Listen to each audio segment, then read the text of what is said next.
Bonjour à tous et à toutes, bienvenue dans cet épisode spécial en crossover avec Programme B et Thomas Rozek. On va parler aujourd'hui de deux sujets qui m'intéressent particulièrement, Instagram et la santé mentale. Le premier, un endroit où on peut parfois se sentir accablé par la vie merveilleuse que tout le monde a l'air de vivre, sauf nous. Le deuxième, on en parle plus, mais ça reste encore flou, avec parfois l'impression que c'est devenu tendance ou qu'il suffit d'un hashtag pour régler une dépression. Tout est bien plus compliqué que ça, et c'est pour cette raison qu'on invite aujourd'hui Stella Tiendré-Beogo, psychologue qui utilise elle-même les réseaux pour s'informer, pour partager, et qui pense que ces plateformes peuvent être de très bons tremplins pour démocratiser les questions de santé mentale, seulement quand ils sont utilisés avec parcimonie. On lui a demandé, pour commencer, s'il y avait dans son secteur une réflexion en cours autour des enjeux liés à ces nouveaux outils. Je pense que non. En tout cas, moi, je l'ai pas. Ni avec mes groupes de supervision, avec des confrères et des consoeurs qui sont plus âgés que moi, donc d'une autre génération qui sont pas du tout réseaux sociaux. D'ailleurs, quand j'apporte des cas avec des questions d'impact de réseaux sociaux sur la santé mentale, ils sont super intéressés. J'ai l'impression de parler un langage vraiment high-tech. D'ailleurs, la dernière fois, j'ai fait un mini cours Instagram pour des psychanalystes qui comprenaient pas le concept d'Instagram. Donc non, je pense pas que la question soit vraiment apportée. Voilà. Par contre, avec les psychologues qui sont plus jeunes, je pense que oui. Mais la question se pose plus en termes de protection. Est-ce qu'on doit être visible ? Est-ce que pour des questions de neutralité, pour pas influencer quelque part les personnes qui vont venir nous voir, pour respecter les transferts et les contre-transferts qui vont pouvoir se faire, est-ce qu'on doit être sur les réseaux sociaux ? Ah oui, plus sur le côté, les soignants doivent-ils avoir une vie numérique ? Il y a cette question qui dit, non, moi je reste... en plus, on a peur qu'on nous prenne un peu pour des gens qui font de la communication ou qui font de la publicité et qui est qui est contre thérapie pour nous. Donc ça se pose plus comme ça. Donc je pense pas que pour le moment, il y ait beaucoup de psychologues qui veuillent juste être sur les réseaux sociaux. Ils ont souvent deux comptes. Oui, un compte perso et éventuellement un compte pro. Mais est-ce qu'il y a une différence avec les psychologues aux États-Unis, par exemple, et en France, qui, on le voit, il y a de plus en plus de psys qui sont présents sur Instagram, sur les réseaux sociaux, mais pour avoir une approche thérapeutique en ligne. Oui. Alors, il y en a énormément en Amérique. Moi, d'ailleurs, je m'inspire beaucoup de ces psychologues, principalement noirs, femmes, qui s'exposent, qui disent ce qu'elles font, qui écrivent des livres sur comment elles ont ouvert leur cabinet, alors moi, j'ai un exemple, par exemple, le jour où j'ai décidé moi-même d'être un peu plus exposée, c'est le jour où moi, j'étais dans mon lit et j'étais sur Instagram et il y a une des psychologues qui était elle-même dans son lit, en bigoudi, en train de faire une vidéo et en train de parler de sa journée, comment elle était épuisée, de tout ce qu'elle avait écrit, de ce qu'elle allait faire le lendemain. Et je me suis demandé si malgré tout, moi, en tant que patiente, j'aurais pu aller la voir. Oui. Et je me suis dit oui. En fait, j'irai la voir justement parce que je m'identifie, parce que je trouve que en fait, elle n'a rien à cacher, que j'ai pas de surprise et que la neutralité dont on nous parle... Finalement, elle n'était pas si importante. Au contraire, elle est peut-être même un peu hypocrite parfois. Et donc, du coup, je me suis dit, oui, en fait, les personnes qui vont me voir, elles ont le droit aussi de savoir qui je suis. C'est un choix de faire une thérapie. Donc, quelque part, pourquoi pas ? Est-ce que, du coup, cette présence sur les réseaux, puisqu'on est parti sur cette dimension très particulière, elle peut permettre de déculpabiliser éventuellement des gens qui hésiteraient ou qui se poseraient la question d'entamer une thérapie et qui, en voyant arriver à leur rencontre des soignants, éventuellement via les plateformes qu'ils utilisent, passeraient plus facilement le pas. Parce que ça peut être aussi ça, les réseaux sociaux. Je pense que oui. Ça m'est déjà arrivé d'avoir des personnes qui me contactent via Instagram. Donc moi, j'ai un contenu public. Donc du coup, elles ont vu ce que je postais. Elles m'ont quand même contacté, donc ça n'a pas été un frein. Donc oui, je pense que ça peut être facilitant de voir vers qui on s'adresse pour parler de sa santé mentale. Mais est-ce que au-delà du fait de potentiellement faire une thérapie et prendre le pas, il y a cette manière aussi de déculpabiliser sur la santé mentale, sur les questions de santé mentale. Complètement, parce qu'il y a des posts, il y a un contenu qui est produit via ces réseaux sociaux qu'on pourrait pas avoir, sinon il faudrait aller dans des livres, se faire toute la bibliographie Freud, enfin tout le monde. Enfin, les réseaux sociaux permettent quand même de vulgariser, de rendre plus accessible un contenu, des fois avec des dessins, avec des schémas, avec des quotes, avec des citations super accessibles. Et c'est vrai que les gens... Enfin, moi, j'ai beaucoup de retours sur « Ah oui, c'est vrai, merci de dire ça, moi aussi, ça m'est arrivé. » Et oui, alors sans qu'ils viennent chez moi, sans qu'ils suivent une thérapie avec moi, ils peuvent, du coup, j'imagine, en tout cas j'espère, que ça leur donne envie de faire une thérapie un jour. Mais justement, dans le négatif, on peut avoir l'impression que c'est aussi devenu un outil marketing et que c'est devenu un peu tendance. Est-ce que il faut pas aussi faire attention sur qui a le droit ou pas de se considérer comme psy, en tout cas en ligne. Enfin, est-ce qu'on n'est pas en train parfois de prendre la place des psys en ligne? Alors, je pense que oui. Je pense qu'il y a des personnes qui manipulent du contenu, qui manipulent des concepts, notamment d'estime de soi, de confiance en soi, qui, pour moi, ne sont pas maîtrisés, de manière non maîtrisée. C'est sûr, des fois, je vois des choses passer et je me dis, waouh, même moi, en tant que psy, j'aurais jamais osé dire, si vous voulez avoir confiance en vous, vous n'avez qu'à faire ça, ça, ça. Donc, c'est une simplification des choses. Donc oui, il y a un côté négatif, mais je fais confiance aux personnes qui lisent ces contenus, parce que même quand je les rencontre, elles savent faire la différence entre une citation Instagram et puis ce qu'on fait en thérapie. Parfois même, elles osent elles-mêmes dire bon, c'est une phrase Instagram, mais entre guillemets, elles la citent et elles savent faire la différence. Donc, je me dis qu'à un moment aussi, les gens, oui, ils peuvent avoir le contrôle sur ce qu'ils ingèrent aussi sur Instagram. Donc, pour le moment, il faut être optimiste, mais... Un des aspects négatifs, mais qui pour le coup est bien plus connu et revient beaucoup plus souvent quand on parle de ces questions-là, c'est la problématique des représentations, ce que peuvent susciter les réseaux sociaux dans l'esprit de personnes qui sont en situation de fragilité. Ça, j'imagine que c'est des cas qui sont de plus en plus fréquents. En tout cas, c'est quelque chose à laquelle votre profession s'intéresse nécessairement. Alors, je parlerai plus, peut-être pas de représentativité, mais peut-être de comparaison. C'est-à-dire qu'il y a, pour les personnes qui sont fragiles, les réseaux sociaux vont exacerber ce sentiment de faible estime d'eux-mêmes quand ils vont voir des comptes qui leur renvoient à quelque chose de négatif, d'une impression de ne pas avancer dans leur vie, de rien faire de bien. Et là, c'est super négatif, les réseaux sociaux, pour ça, quand on est fragile. Parce qu'il y a deux types de fragilité. Il y a la fragilité des personnes qui s'exposent sur les réseaux sociaux et il y a la fragilité des personnes qui suivent et qui sont influencées par ces personnes qui exposent des choses. Et donc, pour parler de ces personnes-là, je pense qu'il y a une déconstruction à faire de ce qu'on voit. Ce qu'on voit, c'est une seconde de la vie des gens. On n'a pas le backstage, on n'a pas toutes ces informations qui nous permettent d'avoir un regard critique sur cette photo. On se dit juste, en fait, moi, je fais pas ça.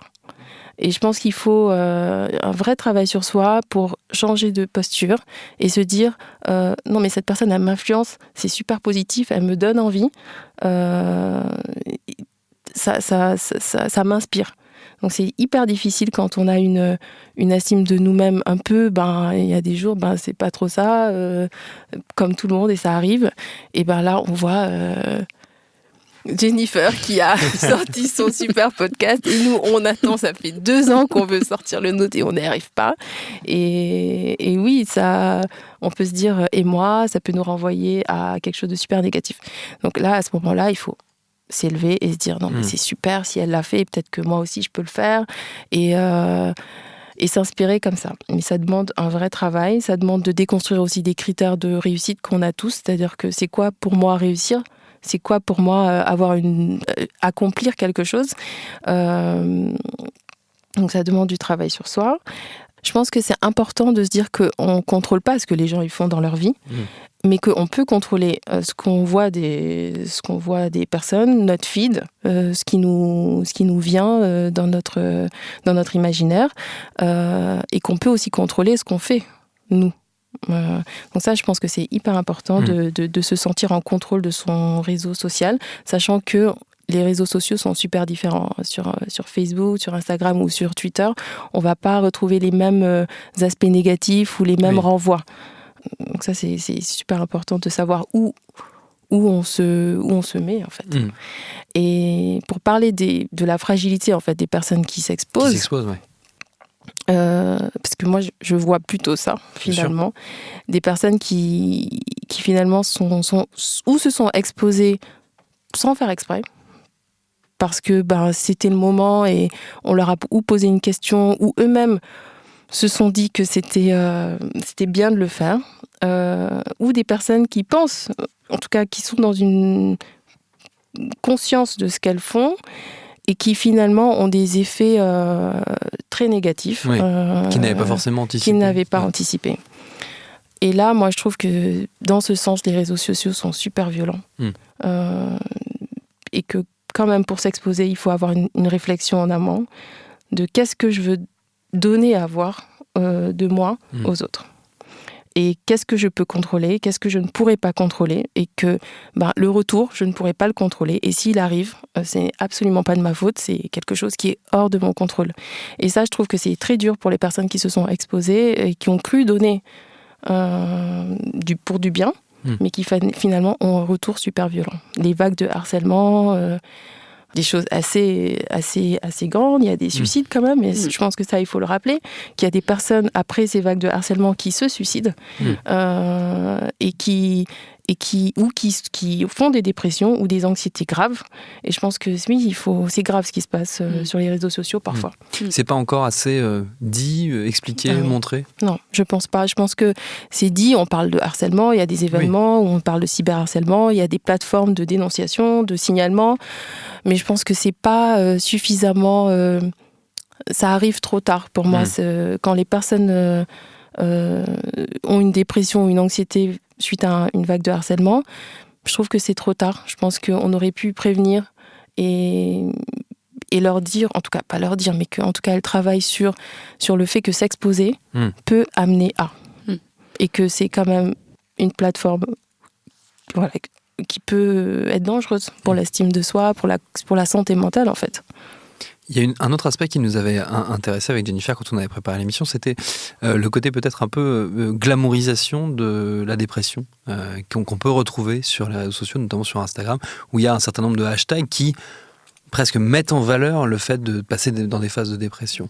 À la fois, on peut se dire que ça incite à prendre la parole et à être ouvert sur le fait qu'on peut des fois avoir des moments où ça ne va pas, mais qu'à la fois, il y avait un côté presque...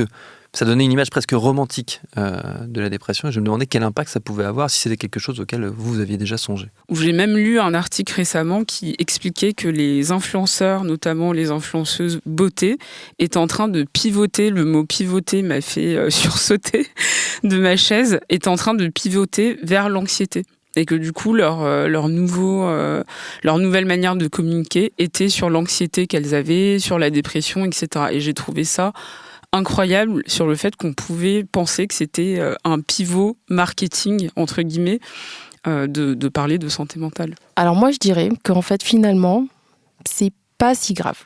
Le plus grand danger est pour la personne. Parce que finalement, les personnes qui suivent ces comptes et qui s'identifient pas pour rien. Et ces personnes-là ont plus de chances d'aller voir un psychologue après avoir vu une influenceuse dans laquelle ils croient et qui dit « moi, j'étais alcoolique et je me suis soignée » ou « je me soigne » ou « c'est dur ». Et il y a une prise de conscience super. Donc, le plus grand risque, c'est d'abord pour la personne qui s'expose et qui, au fur et à mesure, crée un écart entre ce qu'elle est et ce qu'elle dit. Et donc, plus ce fossé grandit, plus j'imagine que cette personne va se sentir mal. Et après, le retour en arrière est quand même difficile. Surtout quand les réseaux sociaux prennent une place super importante dans sa vie, comment dire en fait finalement qui on est, comment repartir dans sa vraie vie. C'est des personnes qui restreignent petit à petit leur liberté et que elles vont, j'espère en tout cas à un moment, aller en thérapie. Mais ça sera, je trouve, plus difficile pour elles. Donc moi, je m'inquiéterais plus pour ce phénomène, enfin pour elles, plutôt que pour les personnes qui les suivent, qui, à la limite, vont être un peu déçues. Vont dire, bon, la personne que j'aimais bien, mais en attendant, elles ont conscientisé plein de choses sur elles. Est-ce que, donc du coup, on va peut-être voir dans le futur des psychologues ou des psychiatres qui seront spécialisés uniquement sur ce sujet, pour justement arrêter peut-être de glamouriser le sujet qui, pour l'instant, qui vient des réseaux sociaux, qui vient de la communauté, enfin de la masse, et moins peut-être des professionnels de santé. Je pense. Est-ce qu'on verra ça plus tard ? J'imagine bien, parce que je pense qu'on n'a pas, nous, psychologues, tous les outils. Pour le moment, c'est de la découverte, en tout cas je parle pour mon cas, c'est de la découverte de phénomènes. Je peux me rattacher à des choses parce qu'il y a déjà un background théorique, mais je pense qu'on va devoir, nous en tout cas psychologues, commencer à s'interroger sur et les personnes qui s'exposent et les personnes qui suivent, sur les phénomènes d'addiction aussi, de comportements compulsifs. Donc oui, on y arrive, on est en plein dedans, je pense. Est-ce qu'il y a des conseils à donner pour se détacher justement de ces réseaux des fois et de l'impact qu'ils peuvent avoir inconsciemment sans doute sur nous ? Non, mais c'est difficile. On est tous pris dedans. Je pense qu'il faut aussi évoluer avec son temps et que nos cerveaux aussi évoluent avec les réseaux sociaux. On s'adapte aussi. Nos synapses aussi, petit à petit, s'adaptent forcément à ces réseaux sociaux, à cette quantité d'images et à cette rapidité d'images qu'on absorbe. Mais je pense que le plus important, c'est de se sentir en contrôle de son réseau social et de son téléphone finalement, et de même l'outil de quand on est en face de son téléphone, de se rappeler que c'est nous qui sommes en contrôle, de choisir les comptes qu'on suit, d'arrêter de suivre des personnes, même qu'on aime bien, même si c'est notre sœur, même si c'est notre meilleur pote à côté de nous. Et radicalement, il faut se dire, non, si ton fil me rappelle quelque chose, non, je me protège. De ne pas se sentir obligé d'ouvrir tout ce qui passe, ne pas se perdre dans les commentaires. Je pense que ça, c'est hyper important parce que des fois, on peut être perdu dans un flot de commentaires et c'est du tout, il y a tout et n'importe quoi. Essayez de développer un sens critique. Les photos qu'on voit ou même les vidéos, elles sont montées. Personne ne va prendre une photo de son salon sans avoir nettoyé, sans avoir caché tout ce qui traînait, sans avoir poussé un peu le bébé qui traînait là. Enfin, donc je pense que c'est important de se rappeler qu'il y a tout un backstage derrière, qu'on fait tout ça et que c'est OK, que c'est un petit moment dans la vie d'une personne et que ça représente absolument pas sa vie. Que nous, si on a la nôtre, de se rappeler qu'on fait aussi des choses super bien. Et si vraiment on n'y arrive pas, de compter jusqu'à 5 et d'éteindre son téléphone. Je pense que voilà, il faut pas hésiter. 1, 2, 3, 4, 5, hop, je dors.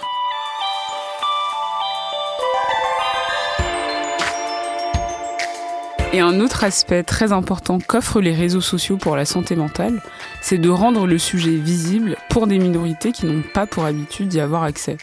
Il y a d'ailleurs plein de super comptes à suivre sur Instagram, notamment Therapy for Black Girls, recommandé par notre invité. Merci de nous avoir écoutés et merci à Quentin Bresson pour la réalisation et Lorraine Besse pour la production. Moi, je vous retrouve comme d'habitude pour le prochain épisode de Miroir Miroir. À bientôt.